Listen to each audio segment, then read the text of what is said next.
Hello, everyone, and welcome to another episode of the Business Growth Show, where we talk about all components of business and how to utilize them as exponential growth.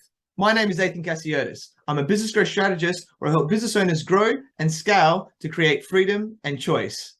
And today, I have an awesome guest. He's the CEO of Blubrry Podcasting in the Podcast Hall of Fame, a podcast hosting and statistic expert, keynote speaker, and author of Podcasting, the Do-It-Yourself Guide.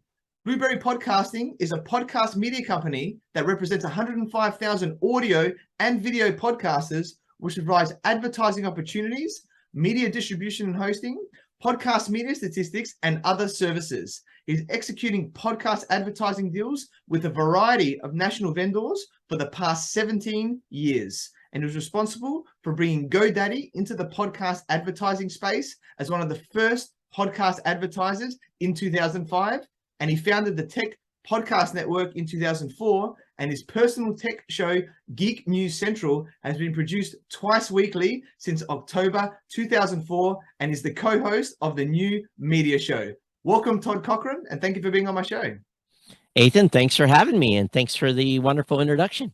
You're welcome, mate. It's awesome to have you here. I'm sure it's going to be an amazing show for everyone watching and listening today. So you're a very successful entrepreneur. So for those people who don't know who you are, please introduce yourself by telling us about you and your journey. Yeah, sure. So my name's Todd Cochrane. I grew up in rural America. My family was a family of entrepreneurs. So at the ripe young age of 19, I decided to join the Navy and be my own boss. And of course, that's a big joke. And it took me about 20 years to become the boss when I was, doing my job in the military. But in all honesty, in 2004, I was hurt in an accident, and basically it was a swimming pool accident. I was grounded. I could no longer fly for the Navy. And when you're broke, they're always looking for ways to get rid of you. So I was looking for something to do to make sure I stayed busy and productive, and was, giving Uncle Sam his money's worth for my salary. And I went off to Waco, Texas to do government contract enforcement with the airplanes that were being modified. Well, at the time I was in a clamshell because I had broken my back, and spent a lot of time in my hotel room because it was 100 degrees in the shade outside. And I happened upon this new medium called podcasting. And I took an immediate liking to the medium. I was a largely failed blogger at the time. I'd been blogging for a couple of years, and I had literally maybe 200 or 300 people that would visit the blog on a weekly basis. And I decided to start a tech podcast, and because that was what my show was, what my blog was about tech, and as you referred to in the beginning. And what really happened was it was extraordinary. The show really, really grew quickly. And I was one of the first 40 or 50 podcasters. So I was in the very, ground floor of the space when this was before Facebook, Twitter. There was no social media. You had your website and some places to hang out in different groups, but really it was early times. But the show found immediate success. And following a book deal, following the announcement of that, and then basically having GoDaddy call and say, hey, we'd like to advertise on your show, after I'd said some disparaging things about them several months before in regards to upset at some hosting issues. We signed a contract, and I did my first month of earning money with my podcast, which was at the time cost me a lot of money because there was no hosting platforms or anything like there is today.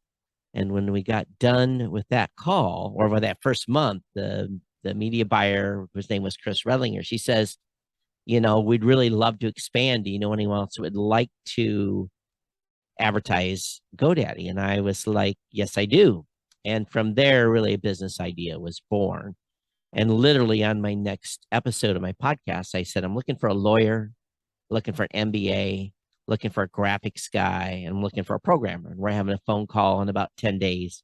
If you fit one of those positions, be on that call.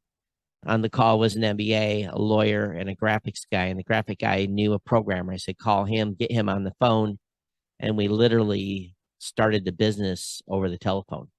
And we become, in the early days of podcasting, basically a media representative company. We were doing media buys podcaster and taking a percentage of that revenue for the deal. So that's really where the business that I started in 2005 really had its genesis moment. But I had dabbled in years past with other small businesses. Like I said, I came from a family of self-employed business owners, and really had the understanding of the work it would take to build a business, especially at the time when you were self-funded out of your back pocket and in your credit cards to build a business. And most of us had our regular full-time jobs still and worked out of our extra hours in the evenings. I think I was getting 4 hours of sleep during those first couple of years of launching the company, because it would be working during the day at a regular job, then coming home at night and building the business.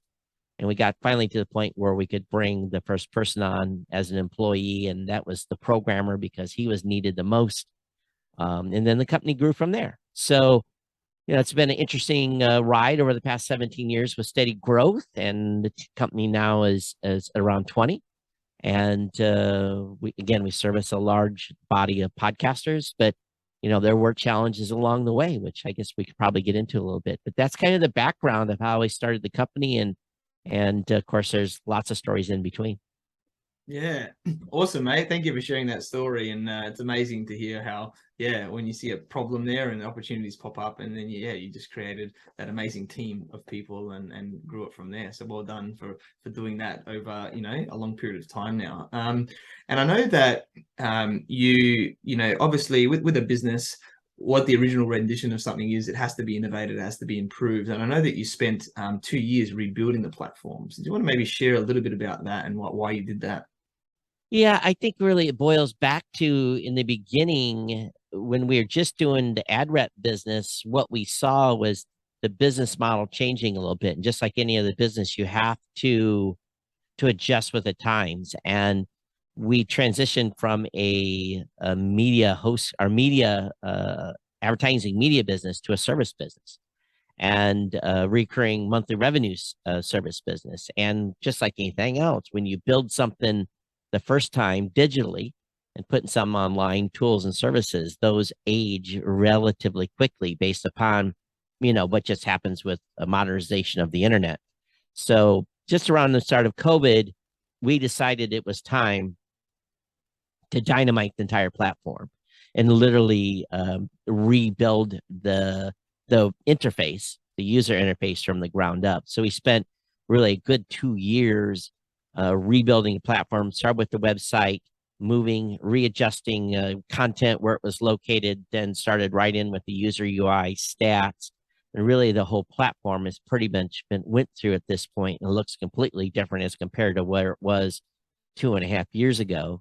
And what you really have to be careful of is what we found by doing some intense studies with our user base is the perception that we're getting a little long in the tooth.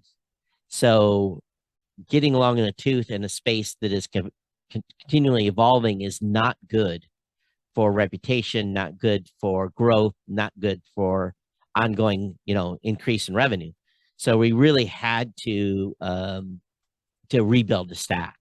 And we've kind of vowed internally that we will continue to evolve the platform over time and not let it sit and be stagnant from a UI standpoint. And now we're really in this phase now of adding features we've wanted to have for a long time, becoming more innovative, leading on new things that we're launching. Matter of fact, just last month we launched closed caption support for podcasting, which doesn't exist anywhere else.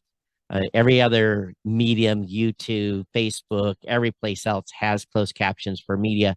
Podcasting is not. And about a month and a half ago, we launched a closed caption solution for podcasting. So it's just one of the things that you have to just continue to move the ball to stay relevant. Because in the space we're in today, 5 years ago, I had 5 competitors. Now I've got 25. So it's a commodity, and you have now to be more than that. You have to be more than just a host. You have to provide lots of great tools for content creators to make smart decisions on their content. Yeah, love it, mate. Really powerful on all that. And I'm sure I look forward to delving into that a little bit more myself and looking into it, because there's always a way of, improving over time. And, you mentioned before, you like the medium, you sort of, fell into it to an extent where, GoDaddy came and you created this business out of it. And now you're helping a lot, right? Over 100,000, different podcasters to grow. So what's really the why behind, helping, podcasters to grow their podcasts? I think really it boils down to number one, I'm a content creator myself, and most of my team is as well. And I understand the challenges in building an audience. It's hard work. And oftentimes, if you don't have years and years in the space, if you're new to podcasting, it can be frustrating. So one thing that we've really strived to do is to give the content creators themselves this intelligent information that basically gives them the not necessarily a blueprint, but it may show where things need to be improved or where you're doing well, in regards to maybe audience retention in when they're listening to a show and those types of data points. For me, though, really, as I talk to my customers on a weekly basis, I have a policy of basically doing 30-minute consults with customers when they request it. Basically, we do a quick overview of their website and talk to them, but invariably, the number one question that's always asked is, how do I grow?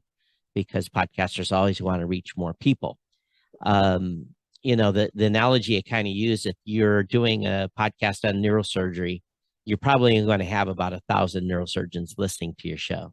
But if you're doing a comedy show, the sky's the limit on the audience size. So I always look at that perspective on what the potential audience size can be for a particular show when I'm consulting with them. So I think that it is having so much exposure in the space, I can usually give content creators a pretty good path on things that they should do, some immediate steps to help grow the show, or things maybe they're doing wrong that they need to adjust to increase the number of people that follow or subscribe to the individual podcasts. But, I'm pretty passionate about this. I've lived this consistently now for 18 years. Yeah, love it, mate. I can definitely feel it. And you're doing an awesome thing to get people out there. And, leading from that, a podcast is a great way to really, showcase and build our personal brand. It creates us as being more of an authority and things like that, and being able to meet a lot more people. So do you want to maybe share a bit more of importance of, building our brand as well? It's when podcasters talk to me, I ask them now, what's the goal? What's the goal? Is the goal to build authority? Is the goal to build a brand? Is the goal to be a lead generator? What is the goal of the show? And every podcaster has a little bit different goal. Sometimes it's just self-help. Sometimes it is, again, lead gen. Sometimes it's, I want to build a big show and monetize. So I think when it comes to the crux of it, and maybe I'm not answering your question exactly, each individual content creator has their specific goal to building their podcast. Now, I'm a true believer in brand building, in that if you're going to build something, you build it on a property that you own. In other words, you've never seen anyone build a business, or at least it's not smart to build a business on rented land. You should own the land on what you build your building. If you're in a brick and mortar business, you should own that piece of property so it can't be yanked out from underneath you. So I truly believe that content creators should have their own .com.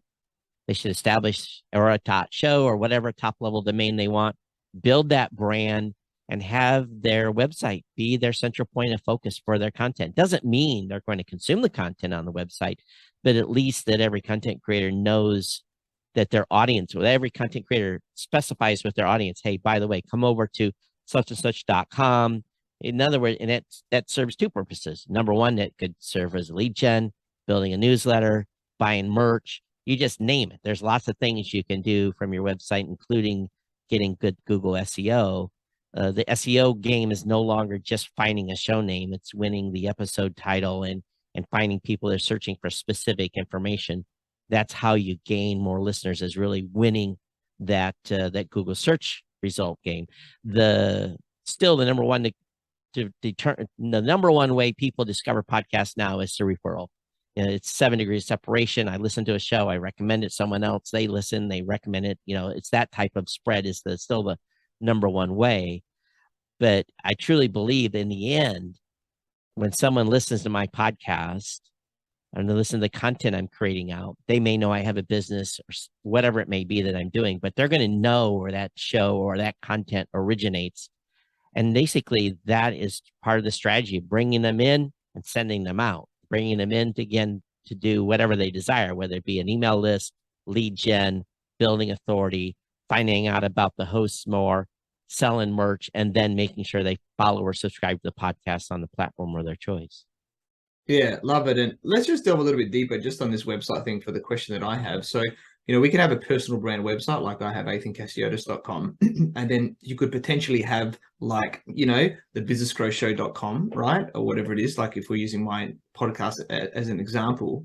Sure. It can obviously be under the personal brand as its own page and, be on there and show it in your main brand, which then shows all the other things you do. But should we then also have, do you think, a specific website just for the podcast to promote that at the same time? Well, I think from the podcast point of view, it's a lot of people that are starting podcasts today already have an established business website.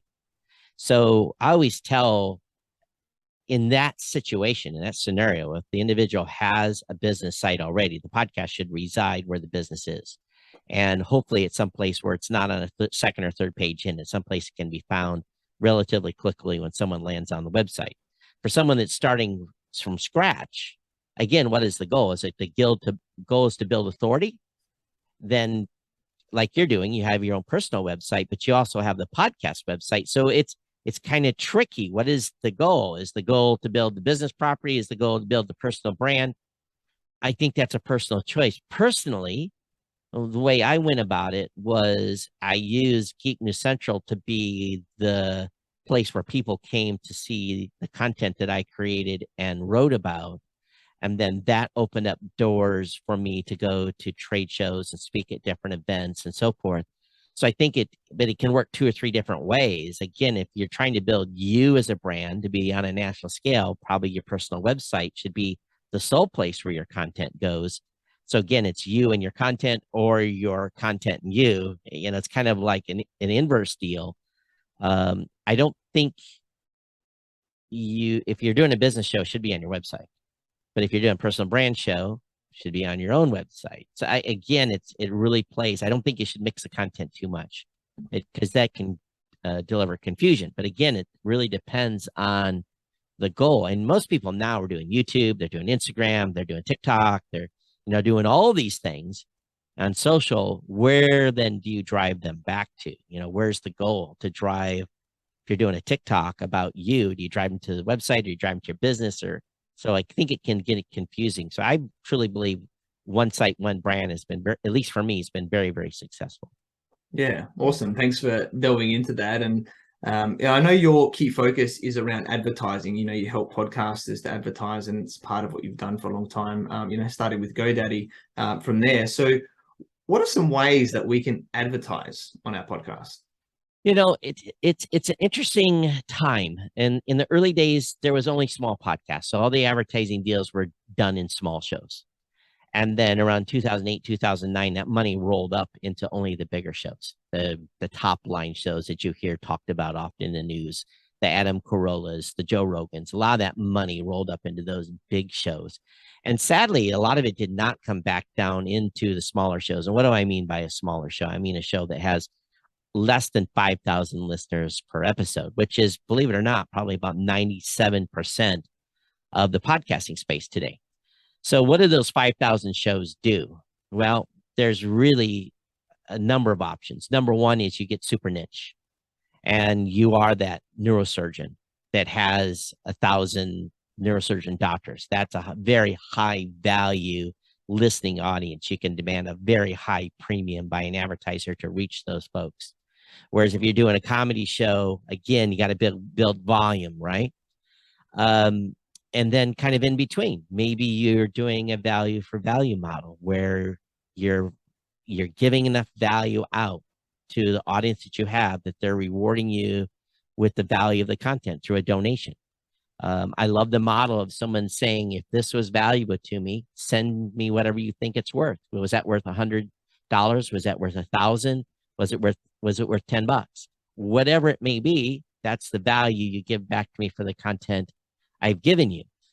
When it comes to the advertising space today in podcasting, the smaller shows really only have about those opportunities plus what's known as programmatic advertising. Programmatic advertising is kind of a set it and forget it type of model where you decide which categories of podcasting you'd like your audience to be exposed to. That is automatically programmed in. You record your podcast, then the computers take over and they bid on that inventory at real time. So the ad could change from episode to episode, region to region on where someone is listening to the show. And that payment level is much lower. Let's say $5 to $15 CPM. That would be cost per thousand. That's what you would get per thousand listens or per thousand plays. Whereas a host endorse ad, where you're actually giving a radio endorsement to a product made with a promo code or a landing page or someplace you're sending them, those cost per thousands can be 25 and up. Excuse me. So, but to get to that host endorse ad, you really got to build the volume or be super niche with a super valuable audience. So some folks go flat rate. And if they find a special advertiser, my GoDaddy, believe it or not, came to me because the lady that came to me listened to the show. She was a fan of the podcast. And she said, I think this would be a great podcast to advertise in. And she was in part of the advertising group at GoDaddy. So that's how I got the outreach. So oftentimes a show's advertiser may come from a business owner or someone that loves the podcast and want to support it. And usually you can get a little bit of a premium on that, but you still have to deliver ROI. I've always been of the mindset that you don't want to overprice your show, because what would you rather have? Would you rather have 12 consecutive months of an advertiser or 1 month where you charge somebody super high and they get no value? So you got to figure out what the value of your audience is and then kind of price it accordingly. And then again, you don't want to bring on an advertising, every once in a while I'll get an advertising deal that come to me that I look on paper, I go to the website, it just doesn't taste right. You get that icky feeling. And when I get those icky feelings or the hair stands up in the back of my neck, I say no thank you. Because if I say no thank you, I know the podcasters are going to say no thank you. And if I knew I put that in front of my audience, they're going to go, what are you doing? Why are you sending me? This is not relevant. It's icky. It doesn't make any sense. It's maybe residual type of marketing stuff. So I think it's important to be able to be careful what you put in front of your audience. But when it comes to programmatic, you're at the mercy of the partner that you're working with not to have that bunch of icky stuff show up. And usually the programmatic stuff is more national. You're getting Geico, you're getting insurance agencies, you're getting hotels, it's the full run stuff that you may hear on television, but it's basically pasted on in the front of your show as an advertisement that you really have to do no work for. So it's really a complicated answer, but there's a lot of different models, including no advertising at all and just going value for value. And some folks are very, very successful at that. Yeah, love it, mate. Thanks for sharing all of that. Let's go a little bit deeper here because you mentioned now about you could advertise from the automated type way or the hosting way or donations, right? You mentioned as well. Yep. Let's go a little bit bigger picture here, I think, and go, how can we monetize the podcast? And I think it comes down to like the intention, like you mentioned before, what's the goal of the podcast? And sure. Is it like lead generation or something like that? So from a bigger level, if we're really wanting to monetize our podcast, even if depending on, on a smaller audience size, what are some ways that you think that we can really use it to help, grow our business and monetize it? Well, again, if you know your audience, if you know your audience persona, you know who's listening, you're going to know the type of product that they're probably looking for. And obviously, you're going to be covering some of that type of content already. So if you can find that alignment with the advertiser that matches the audience, then you're in the best set, because you're basically going to say, hey, I found this company, I love it. I think you should try it. You're going to have huge success with that type of an advertising deal. But again, it really boils down to oftentimes volume, or having that, knowing which advertiser you think should be on your show and approaching them and say, hey, I think it'd be a perfect fit for my audience, and then working a deal. In the end, as the content creator, you're really a couple of things. You're the general manager, you're sales, and you also are talent. So it's not like you're working a radio station and GM comes down and say, here's the copy for the ad today. And you say, oh my God, I hate this company, but I got to read the ad. So you have the opportunity then to really put the things in front of your audience that you want, if you can land them as an advertiser. So many times now, most of these very, very big companies are represented by an agency. And getting through the agency is sometimes very difficult, because especially if you're a smaller show, and they're going to dictate the terms of the deal and the reads and the frequency. That is not necessarily coming to an advertising deal at a position of strength. A position of strength is having one of those companies' executives hear the show and say, this is the podcast we want to be advertising. And then you're going to really get a great deal, because the boss is directed, or whoever's directed, that there is a direct deal done with you. Again, the amount of money you're going to earn, again, really truly breaks down back to is volume. If you've only got 1,000 people listening to your show, and it's not super niche, then do you want to run advertising? That's the question. Is it worth running an ad for $30, $40 a month, if depending on the size of the audience? If it's super narrow, like I said on that neurosurgeon, I knew a neurosurgeon. The reason I used the neurosurgeon example was that particular neurosurgeon got $20,000 an ad spot, because he had this super niche audience that was very, very valuable. So again, it really is about the content and about the audience. Too often today, people that are considering doing podcasts are now shopping topics or shopping categories. I think that's a really bad way to go. Those shows often fail very, very quickly, largely because the host really doesn't have his heart into it, is not passionate about the content. So you as the host, the message you want to get across, what type of product you want to represent or don't. So I think you have to really mold it and keep your reputation good by not taking some of those deals that might come across as, not so appealing.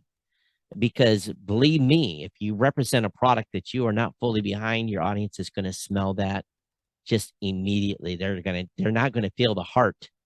You're going to say, oh, he's just reading the ad. I think we've all heard those ads where, almost you can hear the pause in the host's voice and saying, oh, today we've got so-and-so, and you go through the motions, but there's no emotion to it. That's the last thing you want to do. You want to be able to get behind a product and say, yeah, I like this. I use it. I'm behind it. And even say, here's the shortcoming. Advertisers don't like that, but you have to be fully transparent without disparaging the advertiser, to just let people know. And I think audiences appreciate the transparency when you do so.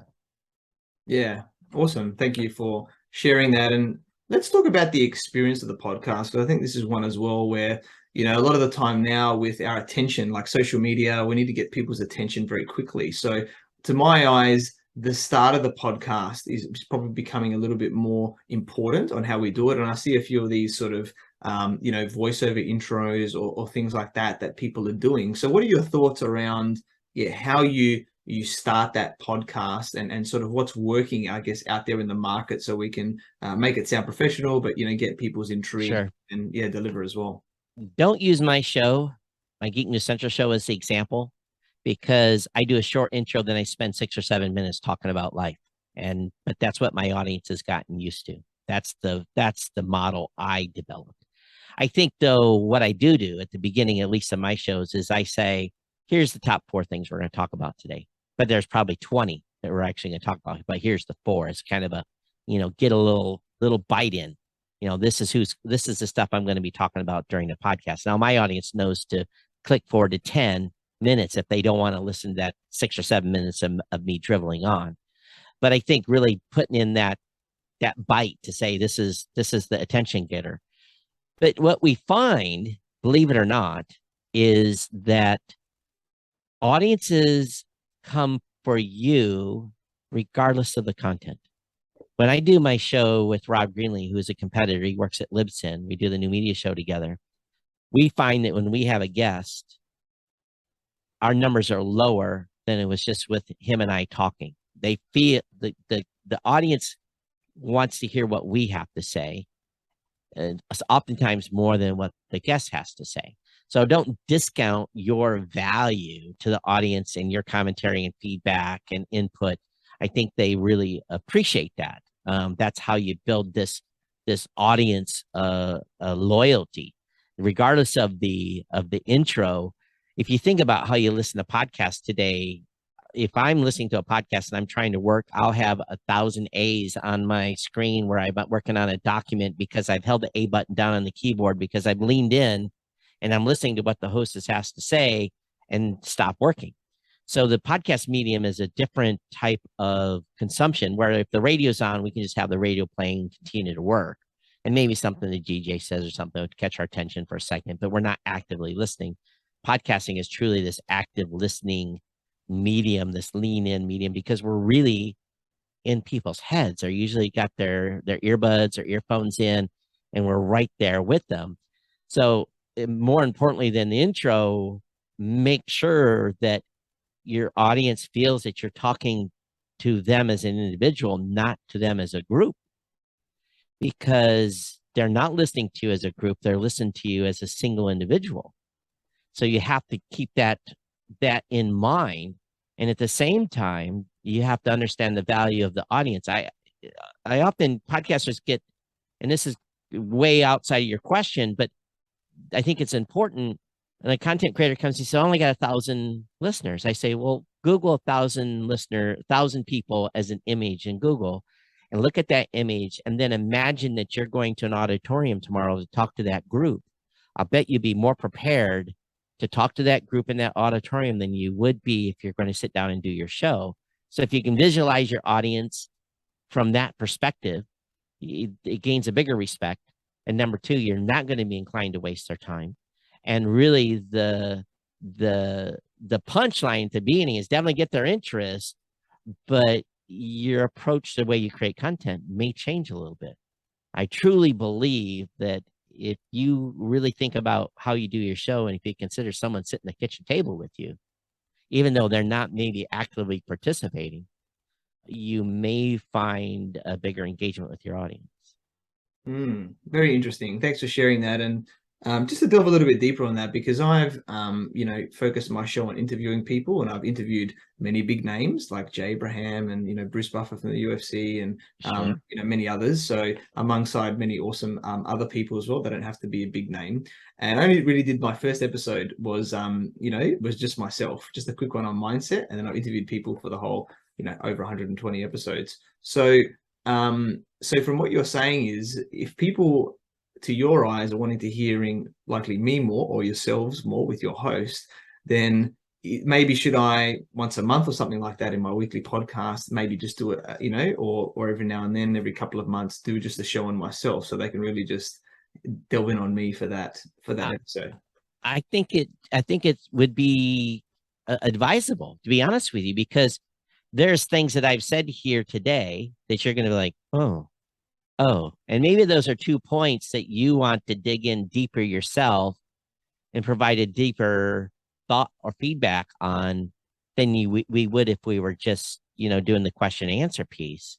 So I really do think you don't have to be like getting introspective, but I think it's important that your audience respects you for the guests that you brought on, but they also want to know what you think. And was Todd right or was Todd wrong? Or do you disagree? Or you say, oh, yeah, he was that. Yeah, I think he was on with that. I've adopted something, or I've changed my business because of this. I think that the listeners appreciate that kind of thing, because what you may find is the audience come back and saying, hey, I agreed as well with your commentary and I made a change as well because of what he said. Or they're going to come back and say, maybe that wasn't a good idea. Maybe you should do it this way, because that's what we all do. We all kind of take our own take on things. And the best thing about podcasting is there's no rules. That's the best part. There's no secret formula. You do it the way you want. And whatever works for you, if you're building audience, if you're happy with the production, I do the podcast for me. When I say that, people kind of get weird. What do you mean you do the show for me? Yeah, I do the show for me. I like to talk about the things I talk about. I have a good time doing it. So again, you're trying to be helpful, but at the same time, I love my audience, but I also love doing the show because I love doing the show. Yeah. Awesome, mate. I love all those points, and I definitely love it. I love interviewing people. I think it's a great way to meet people at the same time, by interviewing people on a podcast. And you wouldn't necessarily be able to have meetings with some of these people, but you can interview them on your podcast, right? And have just a conversation, whether it's question and answers, adding your feedback in. Yeah. I think it's a great medium of connection, and I've found, and a really powerful way. So I agree. I enjoy it. Some people think it's hard, but I think it's actually quite easy to do it, and enjoy it. Some of the best interviews I've ever done is when I say something and someone goes, wait a minute, let's go with that little point there. And then we drill in and we go deep. And I'll be like, oh, okay, we dug deep on something. And that's when you find your gold. That's when you find that gold nugget. And the key is a lot of people that are doing interviews don't listen for that nugget. Or I've had someone that's interviewed me and I had said something 2 or 3 years ago on a interview. I said, by the way, I heard you on this interview, and will you go into more on this particular topic? And it blows me away because that host has went and done a deeper dive. And that's hard to do because it takes a lot of prep, and we oftentimes don't have that much time to do that much prep. But if you can find one nugget to pull out of a guest, if you're doing an interview show, I think that is absolute gold. Because there's always things like I'll get an email sometimes like, can you go into this point? And I thought, oh yeah, I talked about that, but I really kind of glossed over it. But it was something someone really wanted to know more about. And it's hard. It's hard in an interview to cover anything. You're just kind of doing this gloss over, right? We could spend an hour or two on each little topic and really dig in deep. Yeah, no, so awesome points. And yes, I follow my intuition. If I'm like, hey, that's interesting, let's talk about this a little bit more. So Yeah, awesome points. I love that. And I know on Blubrry Podcast, you have some like awesome statistics and things like that. So do you want to maybe just quickly share a little bit about that, and then why people should choose Blubrry to host their podcast as well? yeah. It's there's a lot of hosts out there, but our difference is, again, that we believe podcasters should build their brand on their .com. We've got a plugin called PowerPress that is used by about 80,000 podcasters to power their show. You can integrate directly with us and do everything. You can publish, you can write your show notes, upload your media, and publish right from your own website. You don't have to go to a third-party website. The only time once you've signed up with Blubrry that you actually need to come to our website is if you want to dig in deep on our stats. We were the first company to become IAB certified in the podcast metric world. It's basically certification says our math is right and following the rules. But we've really tried to go beyond that. We give information like retention data. How long did someone that hit play, not someone that's followers subscribe to the show, but someone that hit play, how long did they listen? Did they say 50% of the way through, 75? We have a metric for that. We also give the content creators the ability, well, also all the other general stats, but where they came from, which apps, how many downloads, all those standard stuff you get with every host. And then we've got the ability you can run an audience survey, so you can really kind of find out who your audience really is. You can do that periodically, tie that together, all that data, produce a media kit. And then if you decide you want to opt in, there's programmatic advertising. If you've grown big enough and you want to run your own ads, we've got dynamic ad insertion. And even we have solutions for business owners. If you have a big enough company and you want to do an internal podcast that's private, we have a product called Private Internal Podcasting. It's completely secure. We've got universities, hospitals, financial institutions using that to basically communicate information that they don't want in the public, but the employee still can access it via their mobile phone through an SSO or OAuth login to authenticate who they are to get access to the content. So really, we've got a solution for everyone, anyone, even an individual that's an individual podcaster that's going to be doing their show from their kitchen table. We serve them all the way up to corporate, but we do honestly specialize in independent content creator and businesses, people that are, again, trying to build their brand. So one of the reasons why we have such a low churn rate, everyone that comes to us has an agenda to build a show, to, again, follow that model of building a brand usually on their own website. Now, not all have their own website. So again, some folks guide you into that later. Every one of our customers get a free WordPress site, so that if you're not techie, we roll one for you. It's got a limited number of plugins and templates, but basically everything you need to get started. So we're pretty full service. And the best part is I've got phone support that if you really want help, we'll get on a Zoom call, on the telephone, Skype, whatever way, and actually work with you online. Very few companies do that, along with 7-day email support. Yeah, awesome, mate. Love that. It sounds very cool with everything you guys are providing to create that awesome experience and everything like that as well. And yeah, it's been a powerful episode today, delving into all this podcast stuff. And I'm sure you've given me food for thought as well for myself of how I can, provide more value among other things. And I guess as we're wrapping up today, what one key piece of advice would you like to give to watching this? If you're going to start a podcast, it's work. It's hard work. And 50%, not to end in a negative, but 50% of podcasts that start fail. And largely they fail because they don't realize the time investment it's going to take. So if you're going to start a show, understand up front that if this is hard to do, creating content. You just can't throw a mic up and go. There is a prep and there is a process. There's no rules, but it's hard to create content. So as long as you're passionate, you'll get to that episode 20 and make it to 2 years. But again, half the podcasts that start today fail largely because they do not understand the work involved and at the same time want instant gratification. This is a marathon. It's not a drag race. And unless you are a famous celebrity that gets a head start, but most of us don't. Most of us start at our base level and build from there. As long as you have that realistic expectation, you're going to be fine. Yeah, great points. Definitely agree on that one. Awesome, mate. Todd, it's been a powerful day today, and we connected through our networks where I learned about your awesome journey from being in the United States Navy veteran, where you served for 25 years and retired with the rank of Senior Chief Petty Officer, to then founding Blubrry Podcasting, where you help podcasters with advertising opportunities, media distribution, hosting, podcast media statistics, and other services. You're an awesome guy. I'm sure you'll continue to innovate the podcast industry and help a lot of podcasters to really take themselves and their brand to that next level. I'm very grateful that we connected, and I look forward to working with you. So how can people find you and get in contact with you? Yeah, it's real simple. It's Todd@blubrry.com. That's Blubrry without the E's, because we couldn't afford the E's. They were $2 million, by the way. So it's BLUBRRY.com. I'm at Geek News is my personal Twitter account. At Blubrry is the company. Give a reach out. Happy to share any, answer any questions or point in the right direction if you're getting ready to start a show. Lots of options out there, but definitely check us out and get a free trial on the website. But again, Blubrry.com is the place to start. Awesome, guys. Definitely check out blubrry.com if you're wanting to take your podcast hosting to that next level. And thank you to everyone for watching, listening to this show where we talk about everything on business growth. And please like, subscribe, and leave us a 5-star review. And you can find me on Facebook, LinkedIn, Instagram, and YouTube as Athin Cassiotis, or visit my website, athincassiotis.com. And if you want to grow and scale your business, you can reach out to me on any platform to see if we're a good fit.